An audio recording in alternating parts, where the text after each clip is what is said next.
It's Cup of Joe with your host, Joe Tumalo. That's me. And I am back with my friend, Anthony Alonso from Catapult Fundraising. Thanks for coming back for part two, Anthony. Thanks for having me back. My pleasure. The emails and the phone calls, when's Anthony coming back, were just overwhelming. I had to get you back. So, those were all from my wife and staff, weren't it, right? That's right. So we were talking last about generating plan giving conversations and closing them all over the phone, especially now with the pandemic when we can't necessarily get out to visit with all the donors or travel like we were.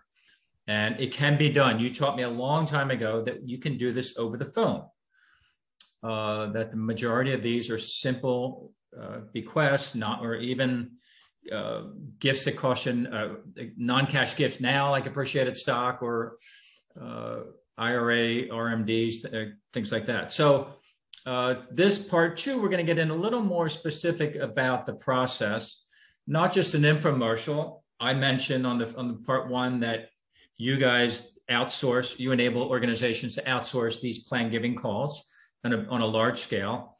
We do the work on a much smaller scale for organizations that don't have the database that your clients do or the budgets. And then the third option is people can do this themselves, right? And so even though they say they're short-staffed, we don't have the resources, we don't have anybody here that knows plan giving, to that you respond, you don't have the resources not to do it.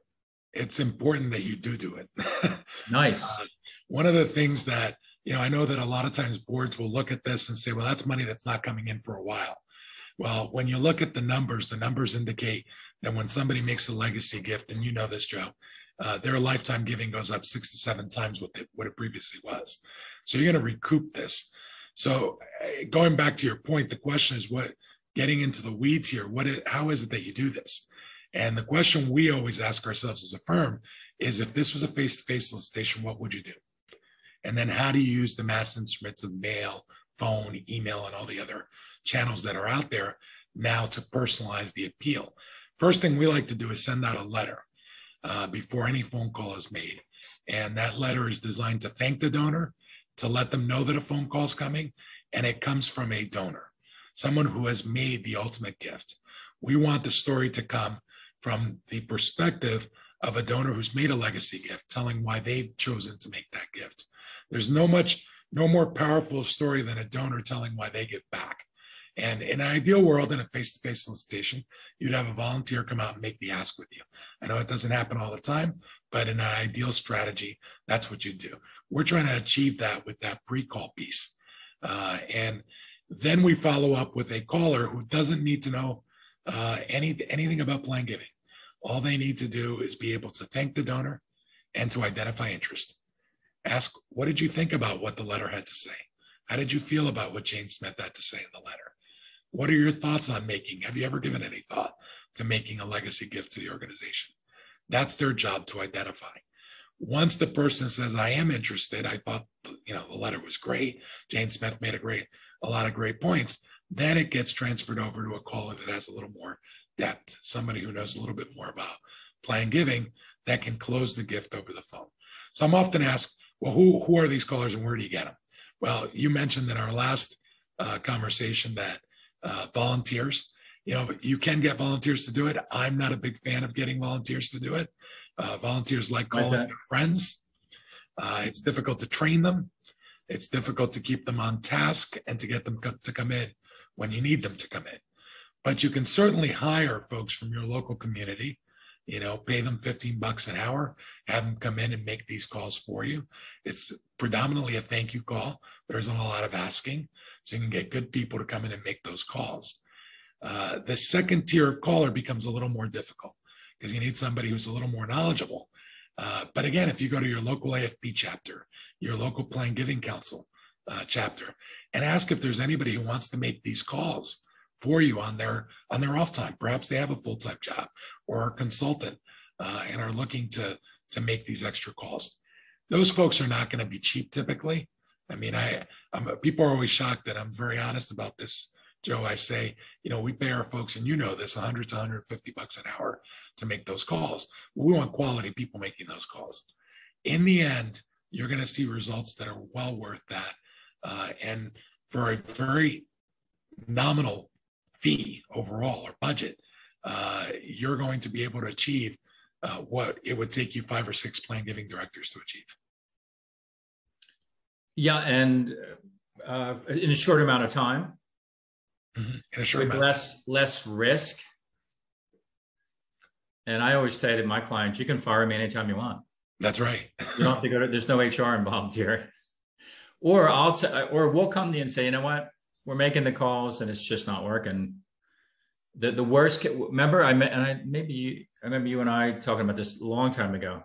The very worst case scenario with these calls is a donor was thanked personally that probably was never thanked before.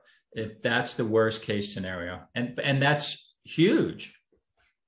And you also got them thinking about this, a legacy gift long term, because even if they say no now, it's something now that's on their radar. They can think about. And we've seen that happen because we've got clients now who we've been working with for 10, 15 years. And we've seen that happen quite often where someone has said no or we're not ready during that initial call. And then 2 years later has made a legacy gift. So that touch point clearly had some sort of impact. Just maybe not measurable right now. That's correct. And a lot of our fundraising isn't measurable right now. We talk about touch points in fundraising. Some of those aren't immediately measurable, but have long-term impact. Absolutely. Patience requires a lot of patience, right? Indeed.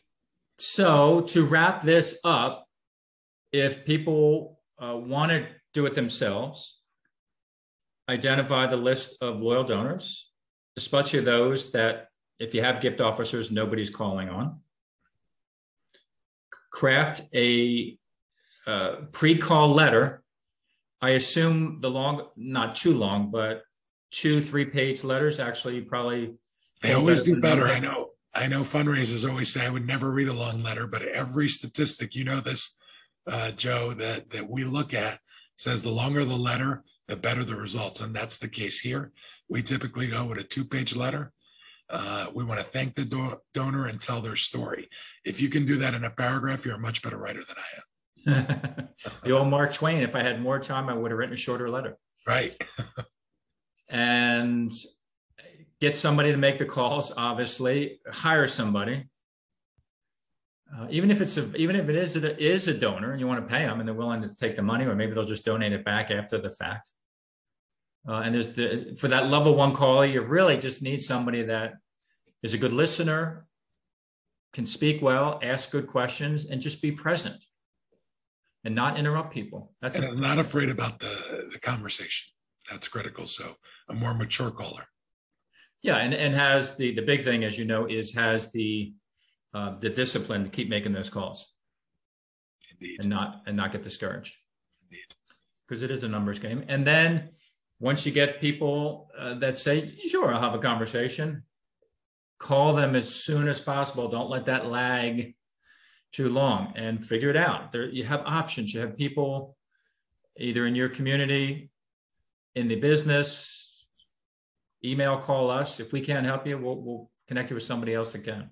And with a couple of minutes that we've got left, I just want to put this in perspective. If you find 1,000 people who are consistent, loyal donors, because I'm often asked, how does this pan out?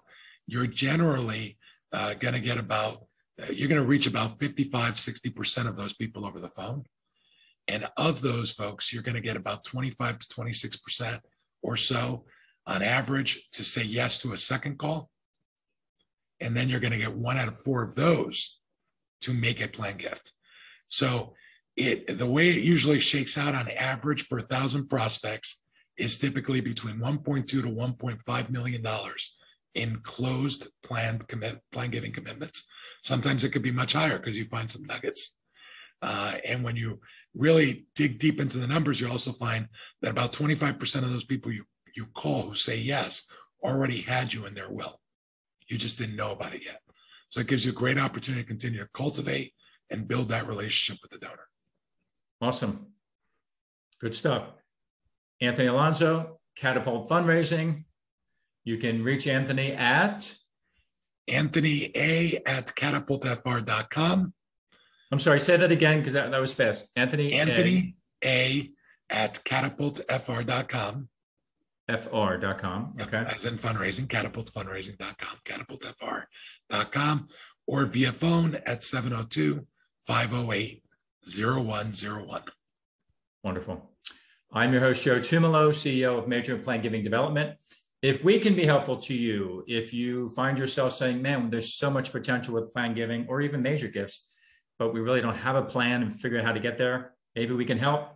No obligation, free consulting call, 610-653-7906. My email, joe@mpgdevelopment.com. And as always, thanks to our sponsor, ThankView. Check them out online at thankview.com. How's my radio voice? Not bad, right? Sounds great. If this plan giving thing doesn't work out, I have something to fall back on. All the best, folks. Pick up that phone, start calling your donors. Take care.